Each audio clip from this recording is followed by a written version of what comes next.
जय हिंद दोस्तों। आप सभी को हमारे इस यूट्यूब चैनल में स्वागत है मैथ्स मैजिक में। तो आज हम क्लास 10 के लिए जो इम्पोर्टेंट क्वेश्चंस होंगे मैथ्स सारे सब्जेक्ट्स के, उनको हम आज सीरीज शुरू करने जा रहे हैं। और आप लोगों के लिए जो एग्ज़ाम के रिलेटेड होगा, एग्ज़ाम से रिलेटेड होंगे, वो सारी चीज़ें हम धीरे धीरे कवर करते हुए चलेंगे, क्योंकि एग्ज़ाम बहुत ही नज़दीक में है, कुछ ज़्यादा समय बचा नहीं है।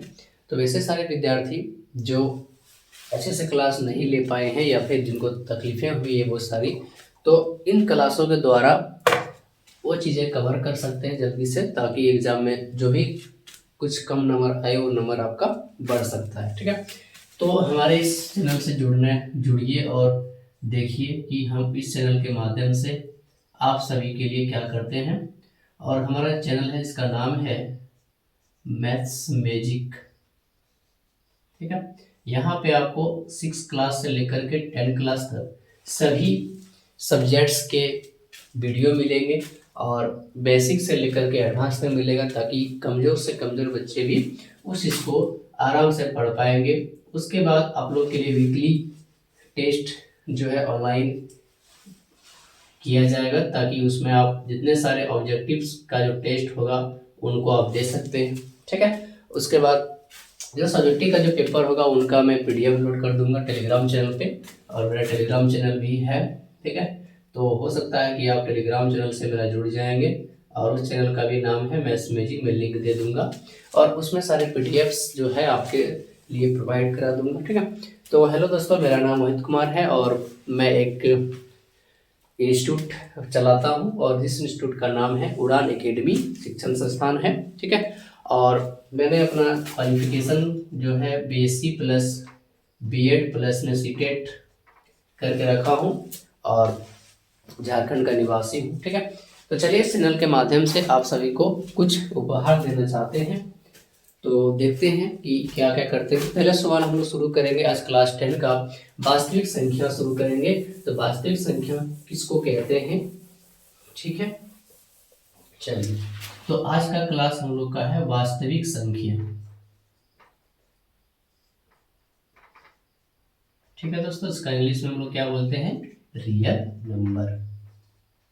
ओके, तो वास्तविक संख्या का मतलब क्या होता है कि जिस संख्या को हम लोग लिख सकते हैं, देख सकते हैं, पढ़ सकते हैं, उसी को रियल संख्या बोलेंगे। रियल का मतलब क्या है कि जो घटना होने वाली है, जिस चीज को हम लोग देख सकते हैं उसी को वास्तविक बोलेंगे, जिस पे हम लोग विश्वास कर सकते हैं उसी को हम लोग वास्तविक संख्या बोलेंगे। ठीक है दोस्तों, तो एक हम लोग का टॉपिक है, इसका एक जो टॉपिक है लेसन 1 हम लोग शुरू करेंगे। और इस टॉपिक में जो क्लास 10 के लिए है वो बेसिक्स लेकर के, जो कि लॉस ऑफ मोशन वो सीखेंगे यहाँ पे, एचसीएफ, एलसीएम। ठीक है, और ये सारी चीज़ों को यहाँ पे बस 2 ही चीज़ें इसमें हम लोग को पढ़ना है इस टॉपिक में पूरा, बाकी ज़्यादा कुछ है नहीं। ठीक है, तो जैसे हम लोग बचपन में, यानी कि जो आप लोग पिछले क्लास में होंगे 8 9 10 में 8 9 में पढ़े होंगे, तो उसमें आपका जो भी टीचर होगा, फिर जहाँ पे आप कभी ने ट्यूशन किया होगा, जो भी चीज़ें करे होंगे स्कूल में करे होंगे, तो वहाँ पे आप सभी को क्या है कि ये सब चीज़ें बेसिक सारी चीज़ें सिखा दिया गया होगा। बस यहाँ पे उन चीज़ों को खाली इम्प्लीमेंट करेंगे कि आगे क्या होगा। ठीक है दोस्तों, तो सबसे पहले हम लोग एक यहाँ पे पढ़ेंगे अभाज्य संख्या। ठीक है, तो अभाज्य संख्या का मतलब क्या होता है कि वैसी संख्या है, ठीक है, वैसी संख्या जिसके पास गुणनखंड 1 हो और स्वयं वह संख्या हो, तो उसको हम लोग बोलेंगे अभाज्य संख्या। ठीक है दोस्तों, जैसे कि 2 हो गया, 3 हो गया, 5 हो गया, 7 हो गया, 11 हो गया, ऐसे करते करते कई ऐसी संख्याएं हैं जिनको हम लोग अभाज्य बोलेंगे। अब बोलेंगे जी इसको अभाज्य संख्या क्यों बोलेंगे? ठीक है, तो इसलिए अभाज्य संख्या बोलेंगे कि मैंने बताया क्या कि एक ऐसी संख्या है जो देखो 1 का टेबल में आएगा और एक केवल 2 का ही टेबल में आएगा और बाकी किसी टेबल में नहीं आएगा, मतलब ये खुद का टेबल में आएगा। ठीक है दोस्तों, तो अब देखिए उसी प्रकार से देखिए 3 देखिए 1 आएगा और ये खुद 3 में आएगा, 5 देखिए 1 में और 5 में आएगा, ये भी देखिए 1 और 7 में आएगा। ठीक है, तो इसीलिए मैंने पहले कहा कि जो संख्या 1 का टेबल में और खुद के टेबल में आता हो उसको क्या बोलेंगे? अभाज्य संख्या बोलेंगे। ओके, राइट है। अब इसी के थ्रू, इसी मेथड का प्रयोग करते हुए इस टॉपिक में हम लोग सीखेंगे कि कैसे अभाज्य संख्या द्वारा गुणनखंड निकालना है। तो अभाज्य गुणनखंड निकालना है।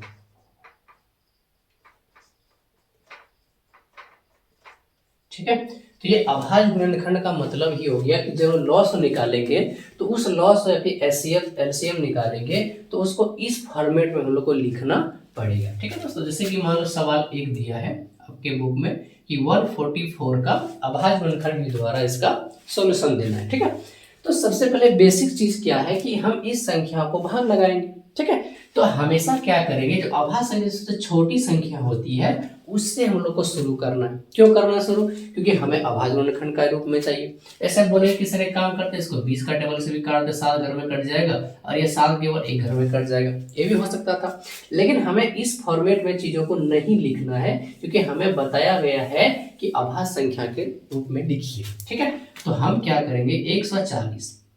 ठीक है, तो बेसिक बात क्या है कि 2 का टेबल से कटेगा, क्योंकि लास्ट के देखिए 2 का टेबल में क्या होगा कि लास्ट का डिजिट अगर 0 से लेकर के 6, 8 ये सब अगर रहता है 2, 4, 6, 8 तो वो हमेशा क्या होगा 2 से विभाज्य होगा, कोई भी संख्या आ जाए। ठीक है, तो देखिए लास्ट में क्या है 0 है। ठीक है, और ये 14 है, उसको देखना लास्ट का केवल 0 है तो 2 से वो कटेगा, पक्का कटेगा। तो क्या करिए 2 लिखिए। ठीक है, और कुछ नहीं करना। अगर मान लिया आपको नहीं भी आता है कि सर इतना बड़ा संख्या कैसे किया जाएगा तो कुछ मत करिए। आप मान लीजिए कि ये 14 है तो 14 7 टाइम्स में आता है, ये 0 को ऐसे छाप दीजिए। ठीक है, अब क्या करेंगे, फिर देखिए 70 आ गया, अब यहाँ पे केवल 0 है, फिर से 2 से कटेगा, फिर इसको लिखेंगे 2 यहाँ पे। ठीक है, अब देखिए क्या 70 का तो आधा कर ही सकते हैं, तो इसका आधा कितना होता है 35 होता है। ठीक, अरे तो भाग में लगा दीजिए, जैसे बोलेंगे कि 2 तिया 6 बचेगा 1 और उतरेगा 0 तो हो गया 10, तो 2 पंचे 10। ठीक है, अब देखिए ये 5 से कटेगा। ठीक है, 7 से भी काट सकते पर पहले 5 ले लेते हैं, 5 से कटेगा और फिर ये लास्ट में 7 से कटेगा। ठीक है, तो ये देखिए 2, 5 तो 7 जो आया ये सब क्या है अभाज्य संख्या है। ठीक है, अब इसको यहाँ पे लिख देंगे कि 140 का अभाज्य संख्या जो है 2 गुना 2 5 गुना 7। इसको ऐसे लिखेंगे, 2 देखिए 2 बार आया हुआ है तो इसके पावर 2 लगा देंगे, और 5 एक बार आया हुआ है और 7 एक बार आया हुआ है, तो ये इसका उत्तर हो जाएगा। ठीक है, तो चीजों को बस कुछ नहीं, थोड़ा सा अगर समझते हैं आप सब तो आसान है, कोई भी हार्ड चीजें नहीं है। बस आप अपने दिमाग को जोड़ देना, थोड़ा सा प्रैक्टिस करना, क्योंकि मैथ्स जो टॉपिक है इसमें आपको प्रैक्टिस केवल चाहिए कि जो सवाल हम बनाएंगे उस सवाल को आप 2 बार लगाइए 3 बार लगाइए तो अपने आप सवाल जो है बनना चालू हो जाता है। ठीक है, तो चलिए एक सवाल और लेते हैं, जैसे कि 120 दिया जाएगा। ठीक है, तो 120 का क्या करेंगे, देखिए सेम चीजें हैं, केवल 0 आ गया लास्ट में, सीधी बात है 2 से कटेगा तो 2 से लिखेंगे। ठीक है, तो अब देखिए यहाँ पे 12 है तो 12 का आधा 6, 0 का 0 उतार देंगे, फिर 2 से काटेंगे 2, 3 का आधा 6, 0 का 0 उतार देंगे। ठीक है, फिर 2 का 2 से काटेंगे, 30 का आधा 15 कर देंगे, फिर 3 से कटेगा 5 बार में। ठीक है, और ये 5 से कटेगा केवल 1 बार में। ठीक है, ये देखिए सारा अभाज्य संख्या में आ गया।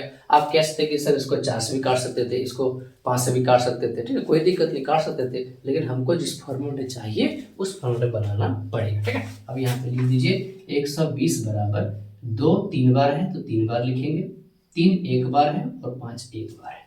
ठीक है, तो 3 बार है तो सीधा इसको शॉर्ट में 3 2 पर पावर 3 और 3 पर पावर 1, 5 का पावर 1, ये इसका उत्तर है। ठीक है दोस्तों, आप उम्मीद करते हैं कि आपको सवाल समझ में आया होगा। ठीक है, और भी सारे एग्जांपल लेते हैं, जैसे 96 का ले लेते हैं। ठीक है, 48 का ले लेते हैं। तो आपका बुक में सारी चीजें, पर इसको एक्स्ट्रा भी हम पढ़ाते हैं ताकि आप अच्छे समझ पाएंगे। ठीक है, अब देखिए 96 है, लास्ट में क्या है 6 आ गया। हमें पढ़ाई थी कि 2 का टेबल में देखिए 6 आ रहा, इसका मतलब है कि संख्या 2 से कटेगा, मतलब उसका आधा करना है। तो 2 से काटेंगे, कैसे काटेंगे, देखिए यहाँ पे 9 है तो 2 का टेबल में 9 नहीं आता, 9 का कम आएगा, यानी कि 8 आएगा, 4 टाइम्स में आएगा 8, बचेगा 1, उतरेगा 6 तो 16 तो 8 टाइम में आएगा। ठीक है, फिर 2 से काटेंगे, 2 दूनी 4, 2 4 8, फिर 2 से काटेंगे, एक घर में एक 2 घर में, फिर 2 से काटेंगे, अपना जो है कटता हो जाएगा। ठीक है, ये पूरा तरह से कट चुका। अब इसको सीधा सीधे लिख देंगे यहाँ पे 96 इक्वल टू 2 गुना 2 गुना 2, और ये 2 देखिए 5 बार आया हुआ है, 5 बार तो 5 टाइम उसमें लिखेंगे, और 3 एक बार आया हुआ है तो इसको लिखेंगे 2 का पावर 5 और 3 का पावर 1, ये इसका उत्तर है। ठीक है, तो उम्मीद करते हैं आप सभी को समझ में आ रहा होगा टॉपिक्स। तो टॉपिक में कुछ ज़्यादा चीज़ें हैं नहीं, बस आसान सी चीज़ें हैं, केवल आपको सिर्फ अंडरस्टैंडिंग करनी है और चीज़ों को केवल समझना है। ठीक है, तो ये एक टॉपिक का बेसिक क्वेश्चन था, 1 नंबर का क्वेश्चन था, ठीक है। और ये जो एग्जाम है उसमें क्या किया जाएगा आपको, सॉरी माफ करिएगा। तो अब क्या करेंगे, ये जो टॉपिक है हम लोग का झारखंड बोर्ड जो है और यहाँ पे सीबीएसई बोर्ड, ठीक है। तो सीबीएसई बोर्ड या फिर झारखंड बोर्ड में क्या किया जाएगा, ये क्वेश्चन जो ऑब्जेक्टिव के रूप में दिया जाएगा, ठीक है। क्योंकि ये सब्जेक्टिव में अब नहीं पूछेगा, क्योंकि सब्जेक्टिव का जो पैटर्न है तो आपको पता होगा कि चेंज हो चुका है, पूरी तरह से बदलाव हो गया है। तो ये क्या करेगा, क्वेश्चन जो है इस तरह से पूछे एग्जाम में कि 120 का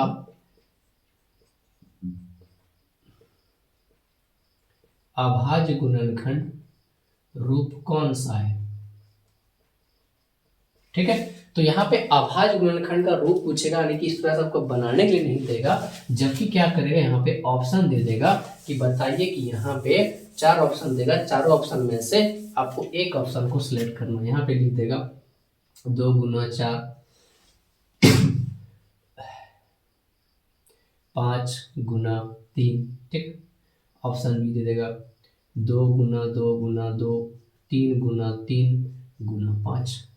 ऑप्शन सी दिया जाएगा 2 गुना 2 गुना 4 गुना 3 गुना 5। ऑप्शन डी दिया जाएगा 2 गुना 2 गुना 2 3 गुना 5, ठीक है। ये 4 ऑप्शन देख करके आपको पूछेगा कि बताइए इसको कौन सा रूप इसका करेक्ट है। अब देखिए क्या करें, हमको पता क्या है कि अभाज्य गुणनखंड चाहिए, देखो यहाँ पे बीच में 4, इसको देखते ही कट कर दो कि ये ऑप्शन तो भैया होगा नहीं, ठीक है। अब आगे का देखो, मल्टीप्लाई कर दो सारे का, तो 2 दूनी 4 8 अड़तिया 24, 24 तिया 72, 72 पंचे, तो लगभग मान के चलिए 300 के करीब, 350 जा रहा हूँ भी, तो और भी नहीं होने वाला, खत्म हो गया। अब देखिए यहाँ पर भी 4 आ चुका है, ये 4 को देख के कट करिए, जो बचा वही इसका उत्तर होगा। 2 तिया 2 दूनी 4, 4 तिया 12, बर पंचे 60, सॉरी क्या हो गया, 2 दूनी 4, 4 तिया 8, 2 दूनी 4, 4 दूनी 8, 8 तिया 24, 24 पंचे 120, ये इसका राइट उत्तर होगा। तो एग्जाम में इस तरह से सवाल आपका आने के चांसेस होते हैं और ऐसे ही पूछा जाता है, ठीक है। जैसे 140 का पूछ देगा, 96 का पूछ देता है और 156 का पूछेगा। पिछला बार जो सवाल दिया गया था वो जो सवाल दिया गया था दोस्तों, वो 5005 का दिया था, ठीक है। ये सवाल पूछा था, बताइए इसका कौन सा रूप हो जाएगा। इस तरह से जो सवाल है आपके एग्जाम में पूछने के चांसेस, क्योंकि थोड़ा सा पैटर्न चेंज करा है तो क्वेश्चन का लेवल भी थोड़ा जरा बढ़ा दिया जाता है एग्जाम में, ताकि क्या होगा कि ताकि बच्चा धीरे धीरे चीज़ों को कर पाए, ठीक है। पहले तो एकदम आसान सवाल पूछता था, 1-2 साल में जो पेपर होगा आसान सवाल पूछता था कि बच्चा तुरंत अच्छा ना मार्क्स ले आता था। अब क्या कर रहा है एग्जाम में, थोड़ा सा लेवल थोड़ा सा अप कर रहा है, ताकि बच्चे जो है अच्छे बच्चे मार्क्स ला पाए, और जो पढ़े लिखे नहीं अच्छे बच्चे नहीं होंगे उनका थोड़ा सा तकलीफ हो, ठीक है। इसलिए थोड़ा सा करना जरूरी होता है, क्योंकि एग्जाम में अगर मान लीजिए आसान सवाल पूछेगा तो उससे क्या होगा, सारा जो बच्चे हैं सब टॉप कर जाएगा, ठीक है। तो उसमें जो अच्छे बच्चे होंगे उनको भी मौका देना गड़बड़ हो जाएगा, ठीक है। तो इसलिए थोड़ा सा सवालों को टफ किया जाता है, ताकि अच्छे बच्चे जो पढ़ने वाले होते हैं वो उन सवालों को आसानी से कर सकते हैं, ठीक है। चलिए अब हम आगे का सवाल देखते हैं।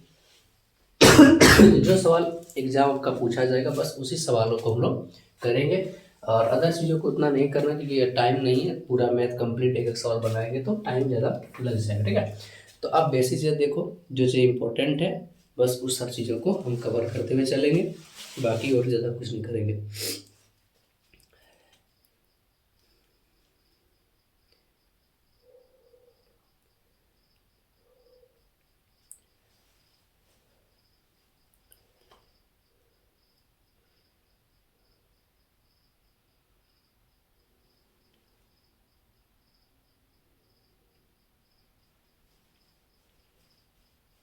चलिए ठीक है, अब हम लोग आगे का जो टॉपिक है बात कर लेते हैं एचसीएफ के बारे में, ठीक है।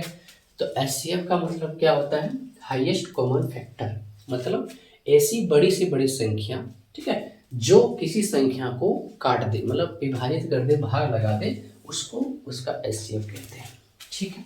अब से सवाल पूछेगा कि बताओ भैया 20 और 15 का एचसीएफ क्या होगा, ठीक है। ऑप्शन दे देगा कि बताओ 5 है, 10 है, 12 है या फिर 25 है।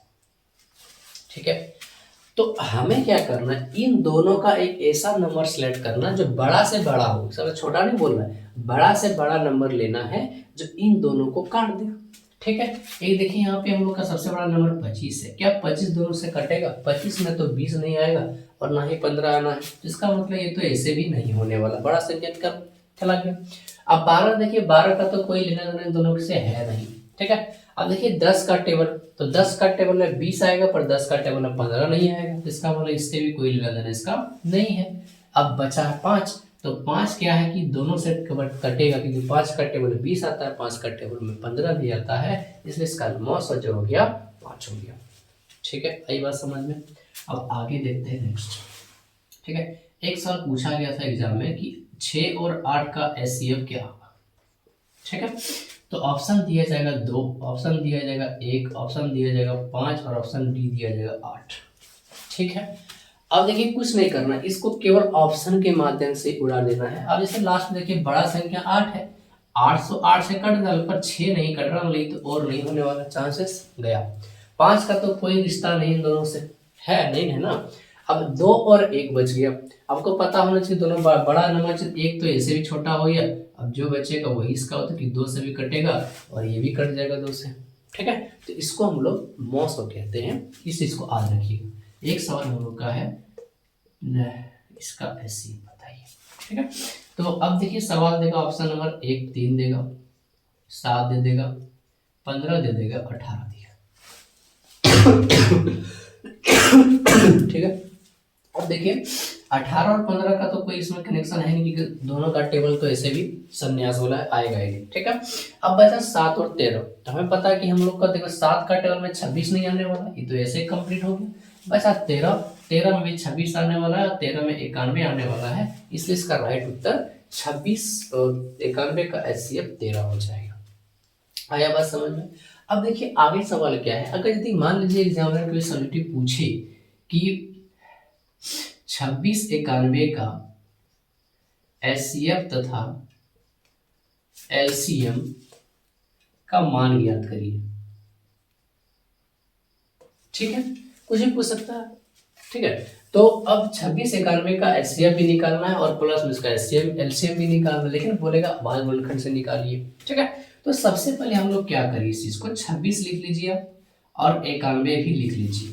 ठीक है, 26 को हम लोग क्या करेंगे कि बोलेंगे कि सर देखो ये 13 गुना 2 लिख सकते हैं, इसको बोलेंगे सर ये 7 गुना 13 लिख सकते हैं, दोनों 13 का टेबल में आ रहा है, सीधी सी बात है, इतना तो लॉजिक लगा सकते हैं हम लोग। ठीक है, अब देखिए एचसीएफ का मतलब क्या हुआ कि जो दोनों में कॉमन है, ठीक है, दोनों में जो चीजें आ रही है उसको इसका एचसीएफ बोलेंगे। तो कोई हो सकता है कि यहाँ पे 1 गुना भी कोई लिख सकता है, टीचर होते हैं बहुत सारे पढ़ाने वाले, 1 गुना करके लिख सकते, कोई दिक्कत नहीं, लिख सकते, तोड़ दिए। अब देखिए दोनों में क्या मिल रहा है, 13 मिल रहा है। अब जो दोनों मिला है उसी को इसका एचसीएफ बोलेंगे। ठीक है, 1 भी मिल गया तो इसको 1 गुना 13 लिखो, हालांकि 13 ही आने वाला, इस वक्त कोई दूसरा चीज है नहीं। ठीक है, लेकिन अगर इसका आप बोलेगा कि नहीं भैया एलसीएम बता दो, तब क्या करोगे? एलसीएम का मतलब हो गया कि जो इसमें दोनों मिला है उसको एक बार लिखना है। ठीक है, और जो नहीं मिला है उसको भी लिखना है। ठीक है, एक नहीं लिखने छोड़िए, एक का तो कोई जैसे भी कुछ होता नहीं है। ठीक है, तो अब इसको मल्टीप्लाई करेंगे तो उन लोग का उत्तर आएगा, 13 का डबल करेंगे 26 हो गया, 26 का गुना 7 कर देंगे तो हम लोग का उत्तर 642 के 2 हाथ में 4 समय 14 से 18 यानी कि 118 इसका उत्तर आ जाएगा। आया बात। अब अगर मान लीजिए सवाल को और भी एडवांस बनाना रहेगा, हालांकि एग्जामिनर बनाएगा नहीं, पर और भी अगर एडवांस बनाना रहेगा तो हम इसको क्या करेंगे, बोलेगा कि एचसीएफ तथा एलसीएम का अंतर बतावे, सॉरी उल्टा लिखा गया ना, एलसीएम और एचसीएफ पूछेगा।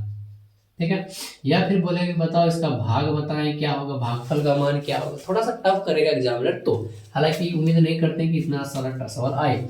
अब देखिए एलसीएम का मान निकाल चुके हैं, एचसीएफ का मान निकाल चुके हैं, तो दोनों के बीच में अंतर पूछेगा, तो 182 में से हम लोग को 13 को माइनस कर देंगे, उत्तर हम लोग आ जाएगा जो भी आना है। तो 12 में से 3 जाएगा तो 9 बचेगा, 17 में गया तो 16, 169 इसका उत्तर आएगा। ठीक है, अब जब डिवाइडिंग पूछेगा कि नहीं भैया हमको बताओ इसका डिवाइडिंग कितना होगा, तो डिवाइडेड करके कितना हो जाएगा, देख लीजिए 13 का 13 और बचेगा 5 तेरह चारे 92 की 14 इसका उत्तर आ जाएगा। ठीक है, तो इस तरह का सवाल जो है टफ पूछ सकता है, पर उम्मीद नहीं है कि पूछेगा।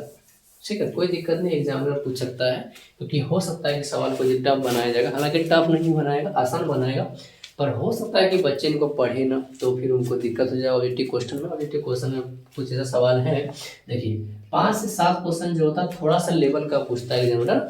कुछ जो टॉपिक आपके हैं उनमें से थोड़ा सा कोई सवाल है जिनसे बनेगा तो थोड़ा सा धुरंधर बनता है, तो कुछ तकलीफ होती है। ठीक है, तो उसके बारे में देखेंगे, धीरे धीरे चर्चा करेंगे कहाँ पे क्या होती है।